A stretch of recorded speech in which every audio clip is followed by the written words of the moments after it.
Eh, Saludos, continuando en las mismas líneas del compañero Werner, me parece importante compartirles las siguientes noticias muy propias del tema. Esta es del financiero, que es renta disponible, también del financiero, impuestos a los dividendos, y dos últimas del nacional, de la nación, perdón, disculpas, de las cuales vincularé con la jurisprudencia una ilustración más ejemplificada de la norma tributaria costarricense, específicamente el tema de renta disponible.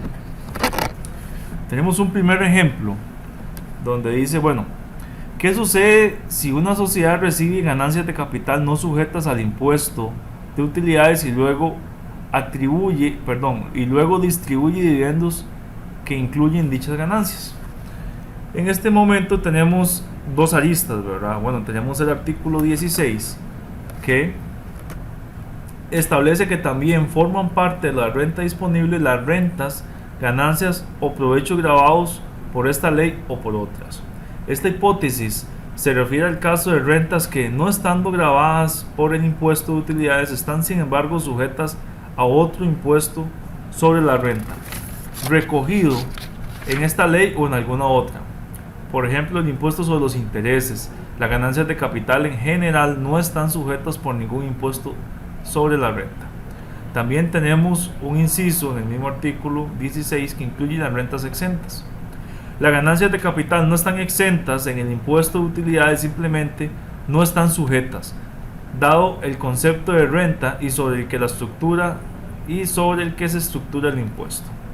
En una segunda arista, en este mismo ejemplo, el oficio mencionado, que es el oficio jurídico 453 del 18 de mayo del 2001, abro comillas y cito: en el caso de las ganancias de capital nos encontramos frente a un caso de no sujeción. Se reafirma la opinión que éstas no deben tomarse en cuenta cuando se distribuyen dividendos de conformidad con el artículo 18 de la Ley de Impuestos sobre la Renta. Pero sin embargo, cuando se obtiene una ganancia de capital producto de la venta de un activo depreciable y al considerarse esta como un ingreso gravable, entonces forma parte de la renta bruto y por ende parte de la renta disponible. Tenemos un segundo ejemplo. Este es un poquito más amplio, más rico en materia, donde tenemos la empresa Jax y bueno, amistosamente le puse versus Ministerio de Hacienda para entender la analogía, ¿verdad? De que es una empresa contra el Estado, por decirlo así. Entonces, para continuar ampliando el concepto de una forma práctica, tenemos la siguiente ilustración de renta desde la óptica de dividendos. La empresa Alimentos Jax de Centroamérica fue objeto de fiscalización por parte de la Administración Tributaria, en la que se realizaron una serie de ajustes. El presente proceso lo interpuso por estar inconforme en cuanto al contenido de algunos de ellos. El que nos compete propiamente es el ajuste de impuestos de la renta disponible,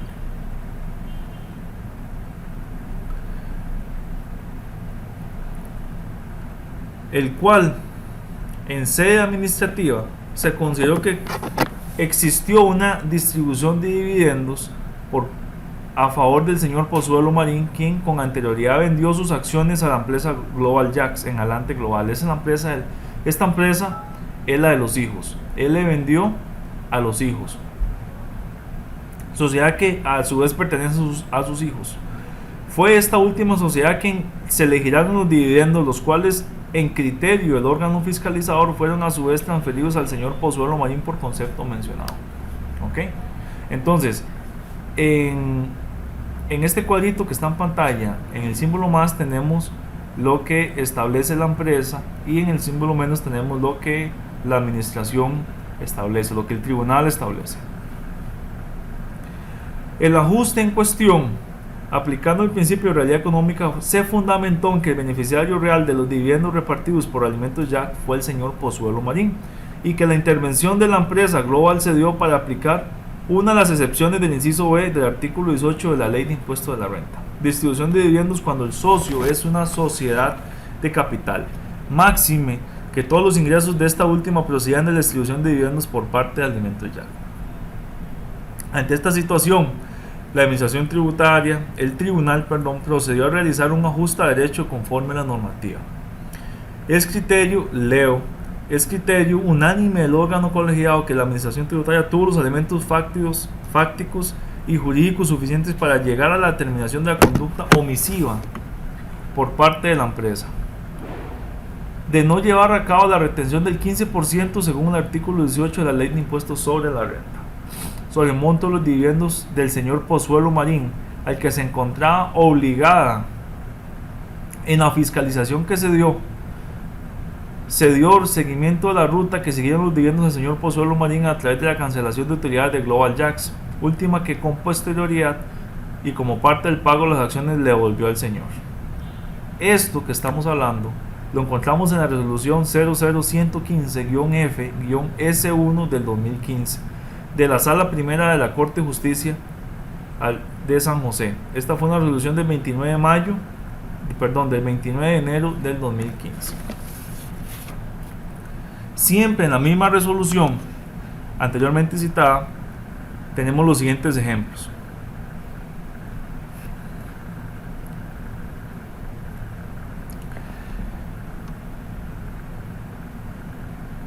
Es recurrente,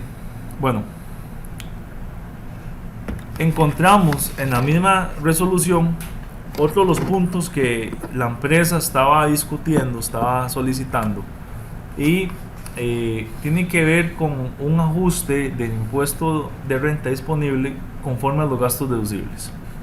¿Qué quiere decir eso? Bueno, en otras palabras, un ajuste por desconocimiento de la asesoría pagada a la empresa KPMG sobre el proyecto de la ley de la reforma fiscal del 2004, en donde la empresa en su opinión indica que se trata de un gasto razonable, proporcional e indispensable para llevar a cabo la actividad económica. Para explicarles un poco, habría que leer el documento, es amplio, son como 70 páginas. Después de una o dos lecturas, uno logra empaparse en el asunto. Básicamente ellos están discutiendo que la administración tributaria les quitó un gasto deducible porque ellos contrataron un servicio profesional para poder justificar o prepararse ante un cambio en la ley mediante un proyecto fiscal. Entonces, la administración tributaria le quitó sus gastos deducibles. Importantísimo lo que les digo, sino que además de ser útil, necesario y pertinente, valorando en la especie que no se cumpla con dicho requerimiento, no es posible considerar que una capacitación de esta naturaleza genere algún provecho, fruto o interés a la empresa. Tanto es así que ni siquiera se emitió documento final alguno, pues el proyecto de ley fue desechado. Aquí la administración tributaria le ajustó un gasto deducible, se lo eliminó, hubo un desconocimiento de ese gasto y le afectó la base imponible y por ende también la renta disponible.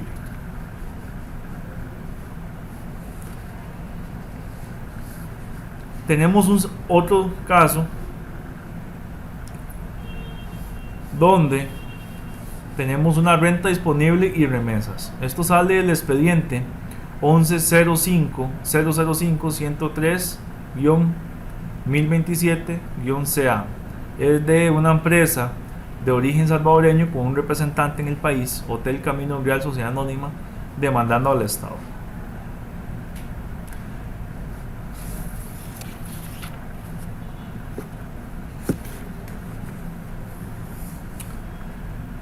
En este caso, que les expuse en la diapositiva anterior, la empresa de origen salvadoreño y con representante legal en el país solicita la nulidad de resoluciones administrativas y sobre todo que se declare nulo la nulidad absoluta de resoluciones impugnadas en cuanto confirman las sanciones sobre la determinación del impuesto de remesas al exterior. El argumento usado es el siguiente: se reduzcan los montos de la sanción correspondientes al 25% sobre la reducción de los montos determinados administrativamente, con fundamento que el concepto de que la renta disponible es el tope máximo sobre el cual se puede calcular el impuesto, cuyo cálculo se debe realizar tomando en cuenta el impuesto de utilidades únicamente sobre la renta.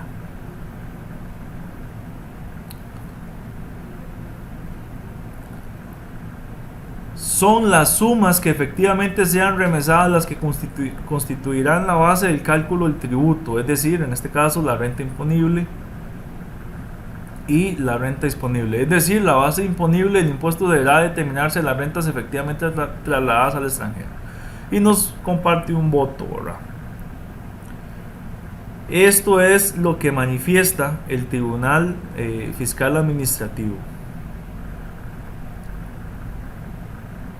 La tasa por concepto de impuesto de remesas al exterior se calcula con base a las sumas efectivamente transferidas al exterior. Sigue diciendo el mismo.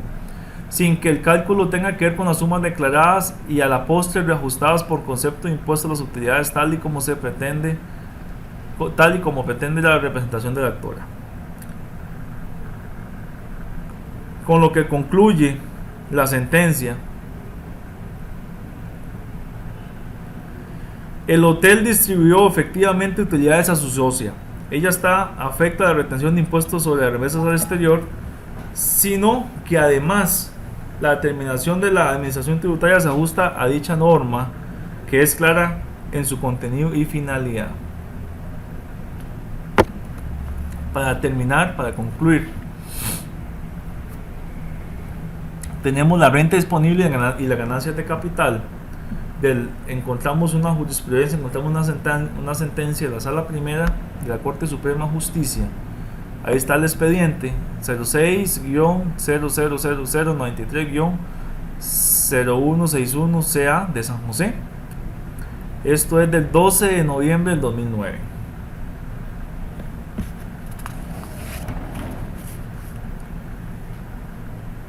Tenemos una empresa a la cual continúa su desarrollo refiriéndose a la renta disponible, de la cual define conforme al ordinal 16 de la ley citada, y advierte que para calificar una renta dentro de esta noción, esta primero debe ser considerada como imponible, requisito que no cumplen las ganancias de capital provenientes de la venta de un terreno, al no estar sujetas al impuesto en cuestión.